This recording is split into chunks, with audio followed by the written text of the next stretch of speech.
fight were pretty looking people, but I can tell you people, they were the devil's children. Greetings from Tangier. Sorry, no Mickey and Aurora today because I couldn't bring them, but we'll have them back with us tomorrow. So, to plunge right in, Pauline C. says, I thought our parents and grandparents fought and won 2 world wars to keep freedom of speech and thought. They needn't have bothered. Pauline C., that's a very good point. Another very good point to make is that we fought the First World War notwithstanding the fact that Austria was morally in the right. And we rarely fought the First World War to prevent Imperial Germany from threatening the British Empire's power. That's why we fought the First World War. Little realizing that by fighting the First World War, we would not only be destroying the possibility of German imperial might, but we would be destroying our own might, and that we would be allowing the United States of America to overtake us and become the supreme world power. We fought the Second World War ostensibly to protect the independence of Poland. That is why we entered the Second World War. We declared war on Germany after their attack on Poland. We then stood by 6 years later and allowed Stalin's army to annihilate the Poles and then sweep in and gobble up Poland from 1945 to 1989. Did we win either war? Well, certainly Nazi Germany was a force for evil, but a greater force for evil, which killed far more people and was far more lasting, was Stalinist, the Soviet Union. And so I think anybody who takes a measured view of history will see that even when you have won a war, often you have lost many of the advantages you went into the war possessing. There are times when wars are necessary, and we are living in very dangerous times, where I would have said that the lessons of history are that peace is usually preferable to war, and that when you enter a war, ostensibly on using morality as the basis, you usually come out of the war with maybe your moral posture intact, but your worldly interests damaged. I think we should bear all of that in mind.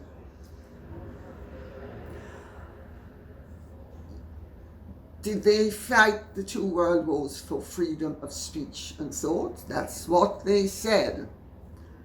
Our freedom of speech and thought now being undermined by the very victors of those wars? Look around you. I don't think anybody in their right mind would think that what is going on today is desirable. Let me put it that way. And I think everybody who values liberty, civil liberties, freedom of speech, and all the freedoms that make life desirable and rich and truly worth living are being endangered by the very people often who are supposed to be preserving them. So I hear what you're saying, and to a large extent I agree with you. Of course, how we go about rectifying the matter is what becomes the material fact and what is arguably the biggest issue of our age. So, on the back of that, I will say what Tracy Ray Bold says. Lady C, you have to see the latest pictures of Motormouth and Dumbo at a polo match. She is bright orange with white shoulders, and she wouldn't let another woman stand next to Dumbo. It's priceless. Have a look. Well, Tracy Raybould has 3 British flags before and 3 British flags after her comment. So I think it's safe to assume that we are receiving this from a Brit. Yes. You know, Meghan is clever enough to brown up and make sure that everybody knows that beneath the browning is whiting. There is a clear line between her, where her jawline comes to an end and her neck begins. This is, you call it raw orange, I would call it brown or bronzing. And beneath it is beige. Everything else is beige. The part in the hair is beige. That's what a nice white girl who's playing a colour card is going to make sure that you understand. Because remember, she went with Gina Nelthorpe Cowan to Malta to explore her great-grandmother's Maltese ancestry, notwithstanding the fact that she had to have known that her great-grandmother had no Maltese ancestry whatsoever. But I suppose it was worth the free trip. Well,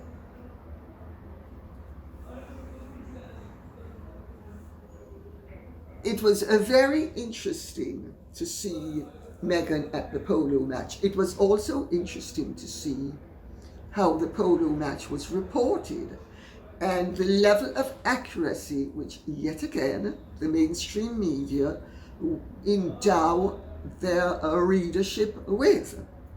First of all, practically every publication asserts that the Royal Salute Polo Challenge at the Grand Champions Polo Club took place in Miami, notwithstanding the fact that it evidently took place in Wellington, which is 68 miles north of Miami.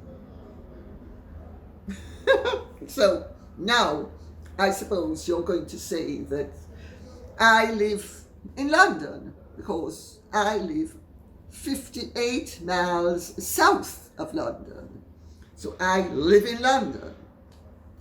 See the degree of accuracy that we're dealing with? Even on the most basic points. She wears 4 and a something inch stiletto heels on the polo ground. No lady ever wears heels on a polo ground. She wears espadrilles, and if she's wearing heels, they are big and thick, so they do not penetrate the ground. Because you are also supposed, during the gaps, to go and fill in. But we won't even go there. That's a technicality. She also wore an outfit that exposed skin, which of course gets her column inches. And I actually thought, in fairness to her, that she looked as good as she could possibly look. But I'm afraid that royal women, whether they are ladies or not, do not ever appear in public exhibiting body parts. It's just not done. And certainly not wearing an outfit such as she wore. Meghan has an absolute talent for dressing inappropriately, even when she sets out to really hit the bullseye by being as attractive and glamorous as she can possibly be. And I thought she was as glamorous and attractive as she could possibly be. But she has no concept of what the rules are, much less which ones to abide by and which ones to break, and when it is appropriate to bend them and when it is inappropriate to bend them. So she has on those ridiculous high heels. She also has on a dress that is a halter. Well, it's not really a dress, it's a pantsuit, but anyway, with that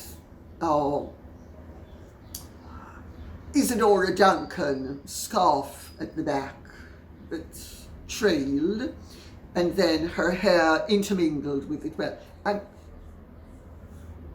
when I say her hair, I am absolutely accurate. It is her hair. She bought it, and she's entitled to call it her own. And we should defer to her and call that hair, the hair of all those Turkish virgins, her own, because she's bought it fair and square.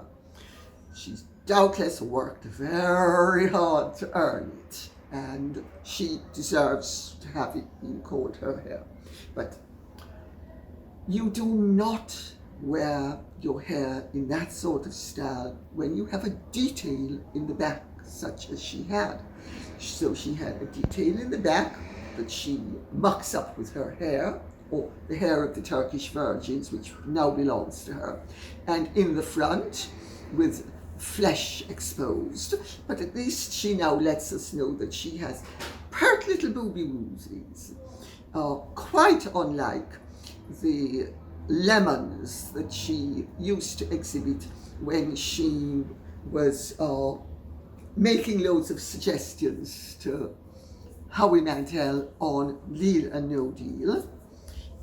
So presumably there has been a level of deflation. Well, the whole thing was actually a massive commercial enterprise, because it was ostensibly for Centre Barley. If I remember correctly, the tickets were $1,600 a piece. She had Serena Williams there in tow. But then again, Serena Williams and her husband are commercially in bed with Harry, and therefore tag along Meghan as well. And so, you know, it's a commercial relationship as well as anything else, and they need to be supportive of each other. So, but it's supposed to be for Centre Barley, and it's being filmed for Netflix, because of course, as you doubtless know now, Netflix is trying to retrieve its pride, if not its investment. Like, on the one hand, having a show with Harry with polo, which of course is a very, very, very roots activity, isn't it? I mean, nothing to do with the elite, nothing at all. How they're going to make a boring game like polo, because I have to tell you, polo is a great ball.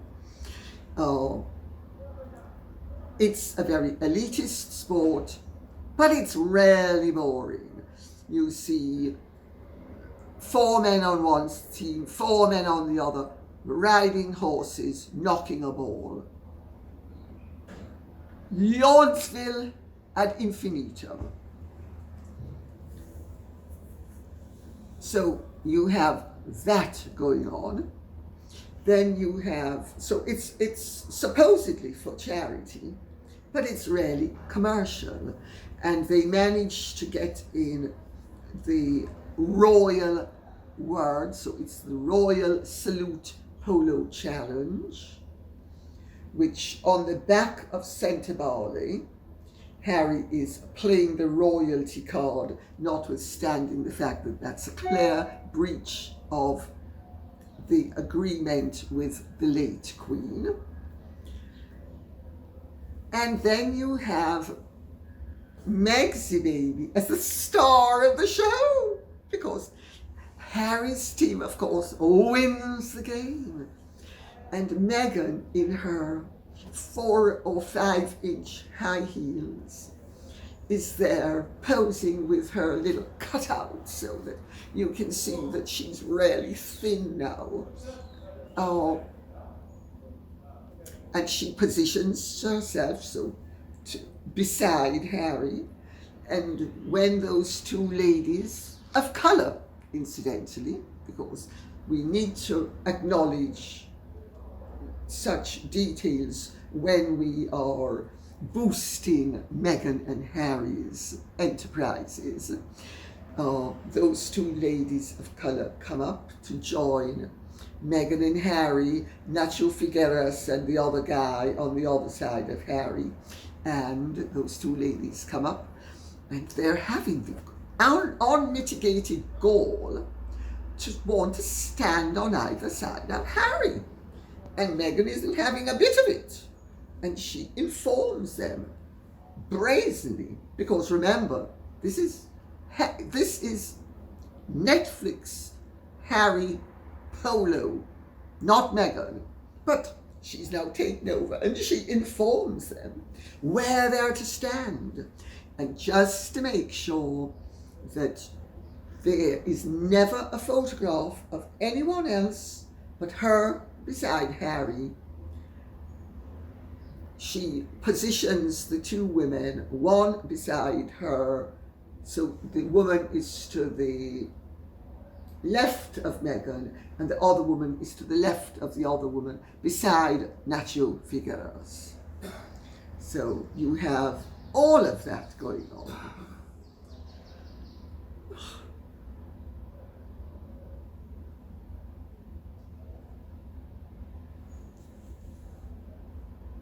A poser of the highest order and a dominatrix giving lessons in the art of domination for the world to see.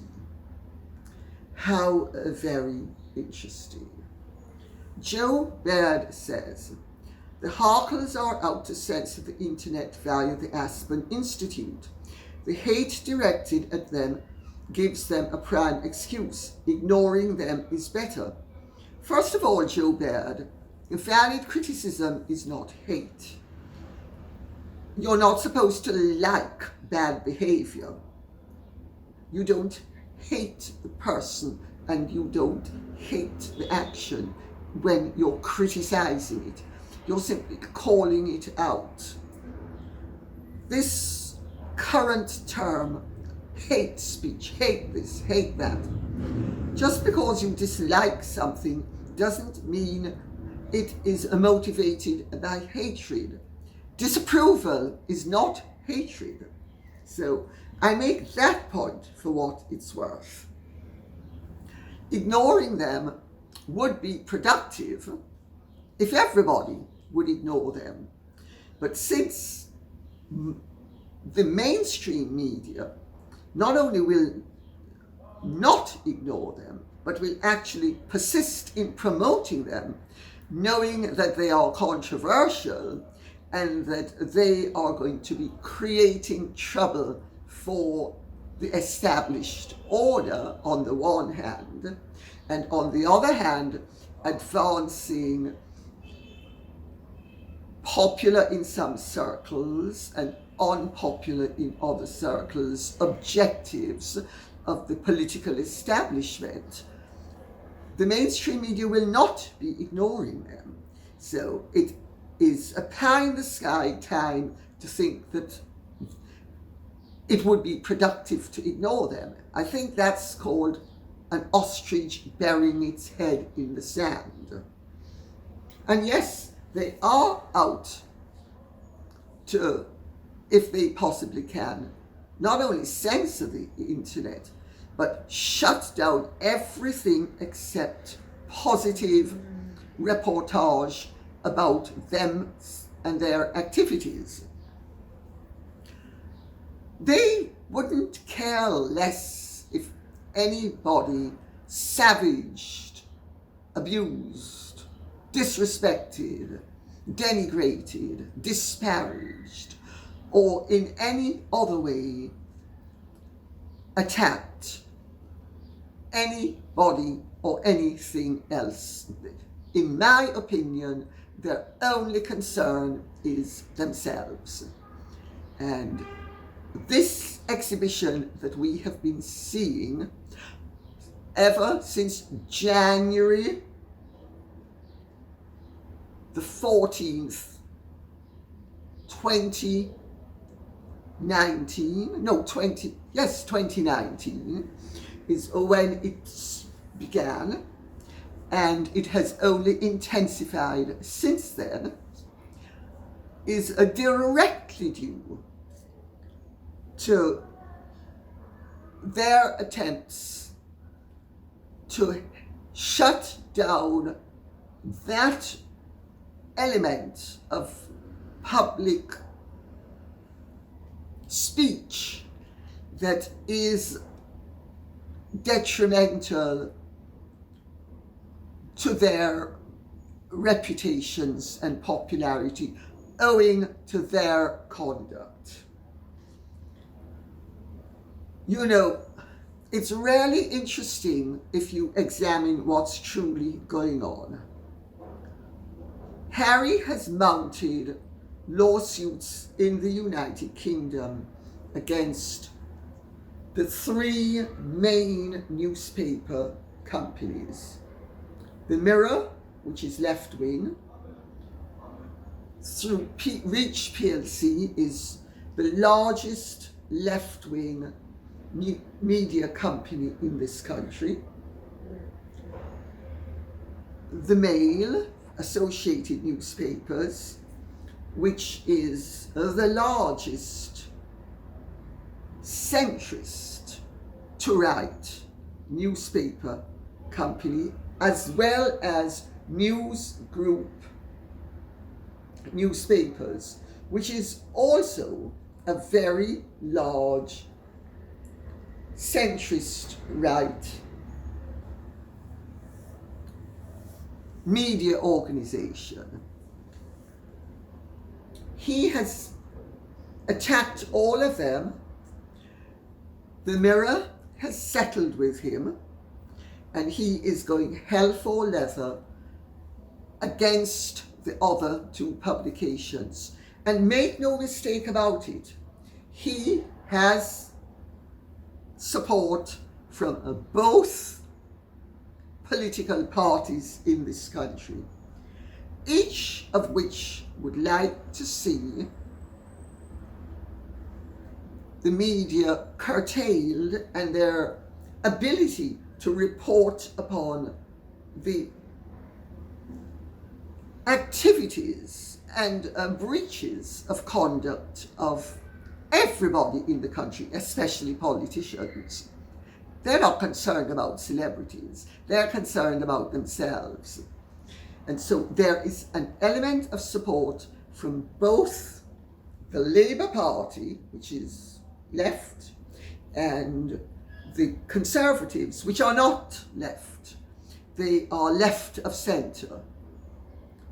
They are not, what is called the Conservative Party now is not even properly centrist, and it's certainly not right-wing.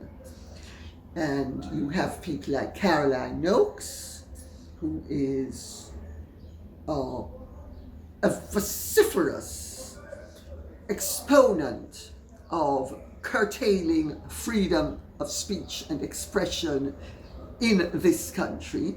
She's conservative. And you have the Labour lot, who are also vociferous in trying to curtail. So you have a confederacy of interests that are collusive with Harry and supportive of Harry's aims to shut down a free and expressive media in this country, so that they can all then do exactly what they want without any accountability to the public or exposure to the public.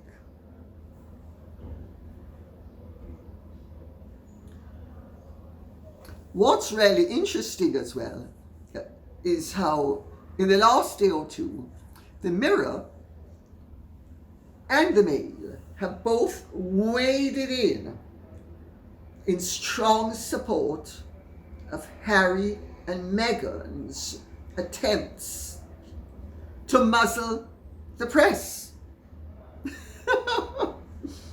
It's really interesting to see. I mean, these organs don't seem to realize that they are asking for themselves to be muzzled. Unless, of course, they think they're playing a very clever double game, in which case they will pretend to be supporting Harry's objectives while they are actually hoping to work behind the scenes to preserve their right to criticize. But I don't think so. I think their actions show that they are only interested in currying favour so that their interest commercially will exist. And even if it is at the price of their liberties, as long as it's not at the price of their profitabilities, they will go along with it. And they're too ignorant of history and the lessons of history to understand that no, if you are in favour of putting your head in the chopping block and saying, oh, let's see how the guillotine feels when the blade slams down, you're going to be separated from your head, and therefore you're not going to be able to comment thereafter on the efficacy of the machinery. So you've had the Mirror beating the drum gratis that odious, pretentious, idiotic woman called Jenny Bond, the former BBC royal correspondent who, if rumour is correct, is actually pro-Republican, and certainly Prince Philip couldn't abide her and used to refer to her as that bloody woman, condemning Thomas Markle and requiring that people, this is a journalist a professional journalist, albeit sort of retired, but not retired enough to be commenting. And let me tell you something, the way these things work. Every time a journalist like Jenny Bond opens up her mouth, she's paid to do it. She's not doing it only for the attention. She's also doing it for the money. And the only time she'll do it for the attention is when she is such a has-been, and she's nearly a total has-been, but she's not a total has-been yet. She is paid for her comments. So don't think it's anything but filthy lucre that's involved in this. And she is calling for Thomas Markle Jr. and his parodies, that he is trolling his sister. Now, if I remember correctly, that is the sister that doesn't exist, because if we recall, Meghan said she was an only child, so how she can actually have a brother when she's an only child stretches credulity. But anyway, there we go. She's calling for Thomas Markle to be shut down and for people to object to Thomas Markle and to get him demonetized and to get him shut down because he is parodying his sister. He has an absolute right to parody his sister. First of all, it's his sister. Secondly, if he wishes to parody her, who is the one who threw them under the bus? Meghan is the one who threw them under the bus. So is Jenny Bond's point that since Meghan is a cut socially and economically above her brother, she is, because let's remember, the BBC is extremely elitist.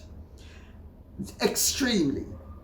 And they have a very elitist agenda. It may be a very leftist elitist agenda, but it is elitist nevertheless. Don't think that elitism is something that's reserved for the right. It's not.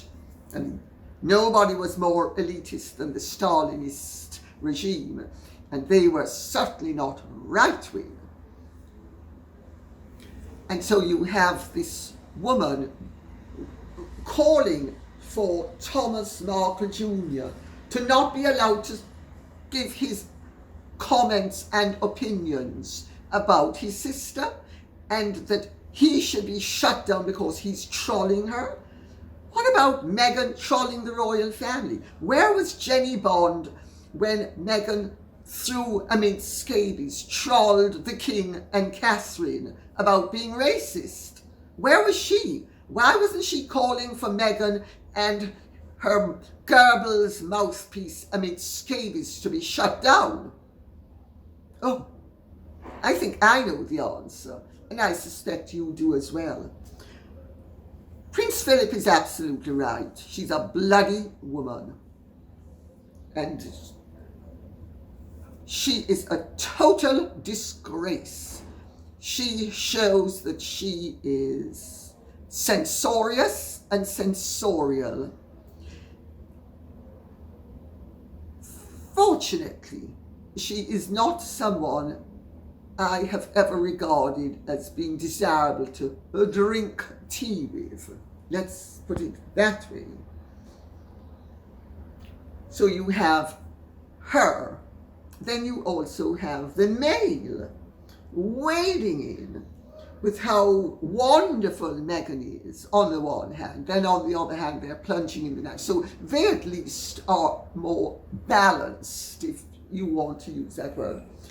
They take you could also say they're two-faced. Certainly they're double-edged swords. They're two-handed. Because they're arguing for both left and right. They're arguing for good and bad. They're arguing for right and wrong. They're arguing for liberty and sensoriality at the same time. So I think you could actually say they're hypocritical muddles as well. That's another way of putting it. I mean,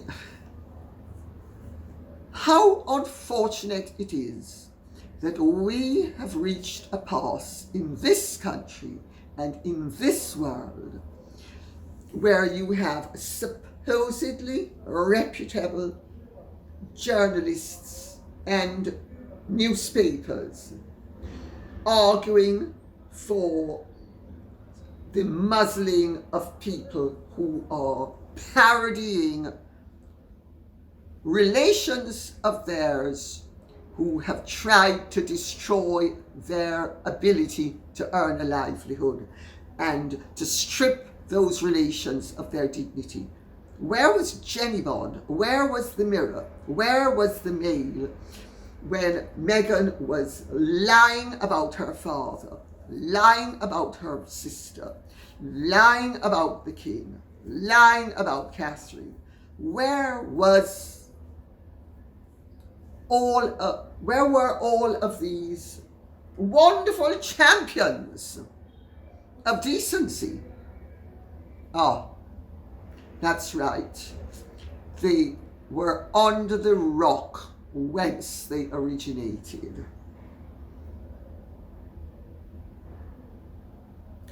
Sherry Farr says, have you noticed all those who are trying to muzzle the press do so because they have all behaved badly and don't want the world to know?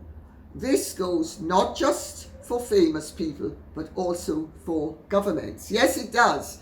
It also goes for journalists who are has-beens, or who are suck-up merchants, or who are more interested in the retention of their careers than the retention of their self-respect and the respect that would accrue to them were they figures of absolute consistency and consistent with an integrated posture professionally and ethically at all times.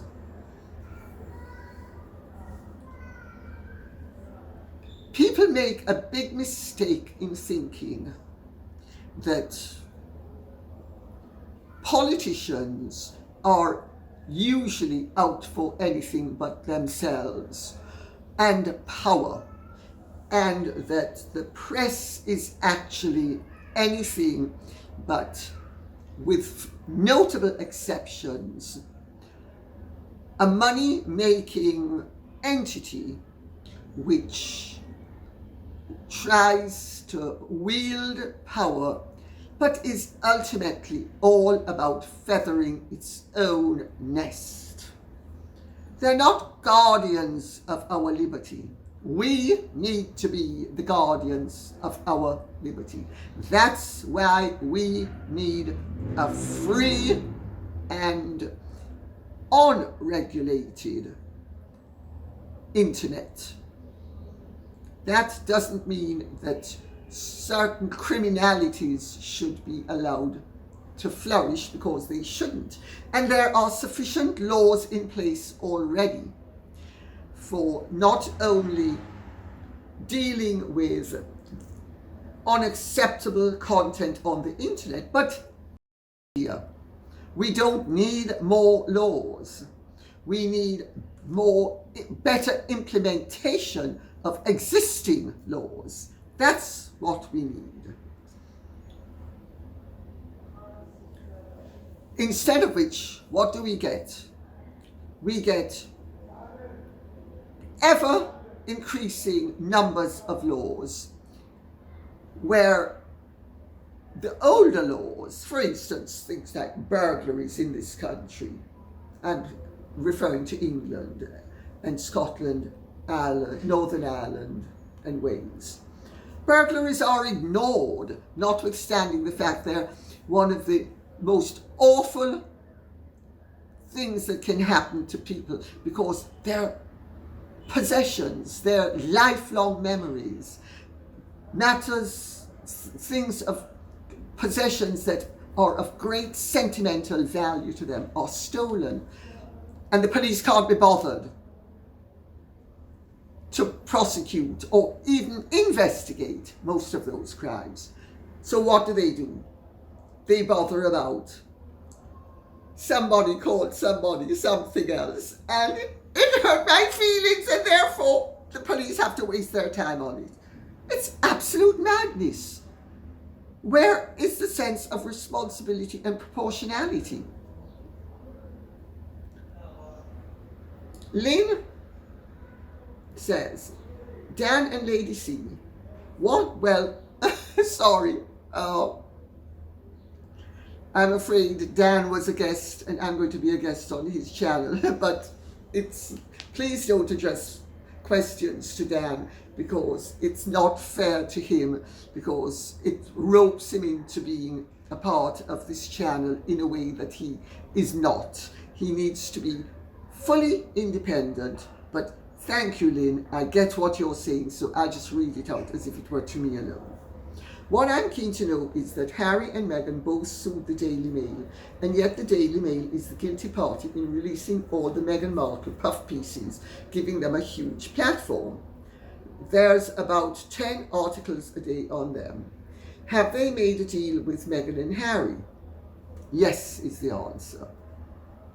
The newspaper itself is becoming a hard read in respect of beige news.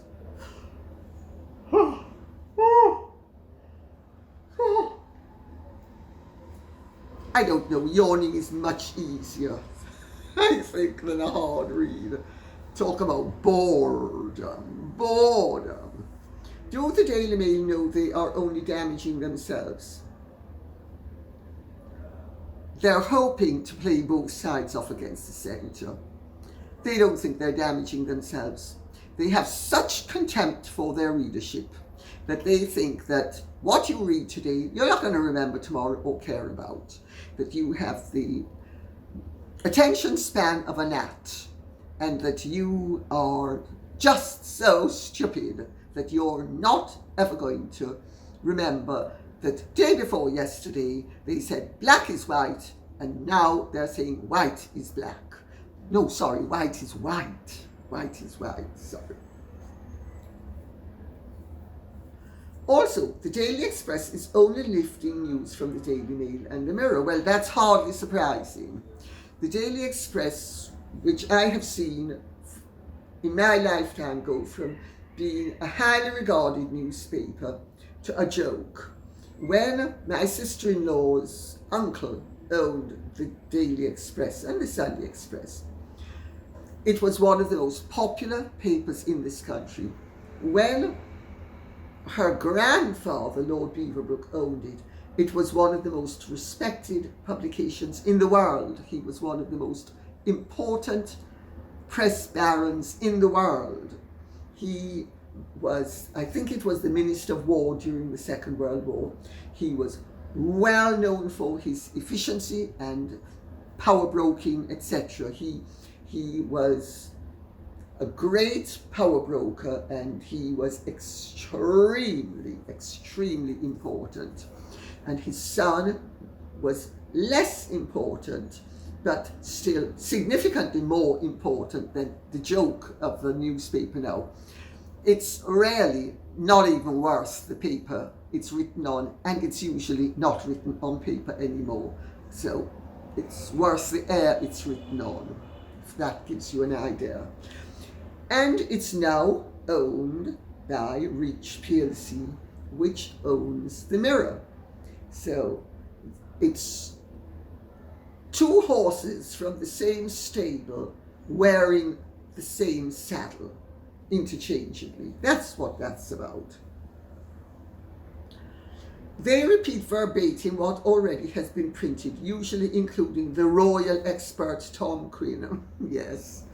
Tom Quinn appears to know everything about the Markles and yet knows nothing simultaneously. Surprise, surprise. I don't know anything about Mr. Quinn, and I don't think I will be knowing anything about Mr. Quinn. I'm afraid I do not concern myself with royal experts who are members of the press. They function at one level, and I function at an entirely different level. That's why I'm the one who's actually has, as a part of my history,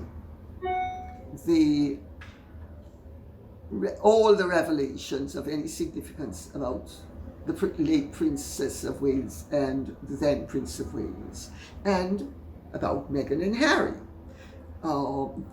I may not have them all, certainly where Meghan and Harry are concerned, but I certainly was the first with both Charles and Diana and Meghan and Harry. And I'll stop there, because I'm not trying to toot my own horn. I'm simply trying to show why I don't need to bother about people like that. Never heard of him until recently, and I still know nothing about him. But I'm getting your message. This throws the media into disrepute immediately. Well, my dear, they have earned your disregard. I would hardly try to talk you out of having arrived at a considered opinion based upon fact and reason. I'm at the stage where I'm getting my news from YouTube, very wise. And that's why Harry and Meghan and the Aspen Institute and all of those creeps, some of whom are actually members of the mainstream media, Katie Couric, for instance. Why do you think they're all so desperate to gain control? Because they're hoping to have some eminence that they will lack if they are members of a free media. I've stopped watching the news on TV. In fact, I don't watch television at all. I practically don't either. And I certainly wouldn't be looking at the news on television. It's a joke, because I know a heck of a lot better what's truly going on. And if I didn't, I can tell you something, I would be referring to people who are genuine experts on YouTube, who do know what's going on. I'm telling you, the internet is the great library of Alexandria brought to life. It is wonderful, and it only remains wonderful as long as everybody has access to it, and it is free, and it is a forum where conflicting opinions are an integral part of its existence. Uniformity is not the way to increase knowledge. And just about to throw the towel in on newspapers too. Well, I did some time ago, although I do still read the Telegraph, the Times, the Mail, sometimes the Mirror, sometimes the Sun, and the Independent and the Guardian, because it is my duty to keep up with what's going on.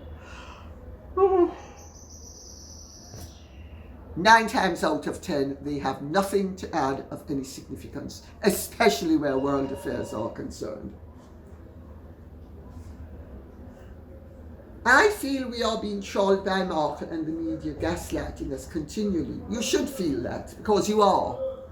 You are being gaslighted by Meghan, Harry, the Jenny Bonds of this world, and all of those anti-free speech advocates who are trying to censor your access to information, so you will not be able to arrive at a considered opinion based upon conflicting information, which you will distill into considered opinion independently.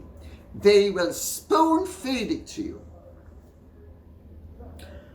Joshua Constantine Williams says, as I'm sure you are well aware, Harry and Meghan came down to Palm Beach area for a polo match and played for the Royal Salute Polo Challenge to benefit St. Marley. Yes, and may I make the point that I didn't make earlier?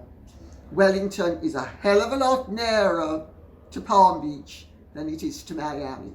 Wellington is west, due west, effectively, very slightly south, but due west of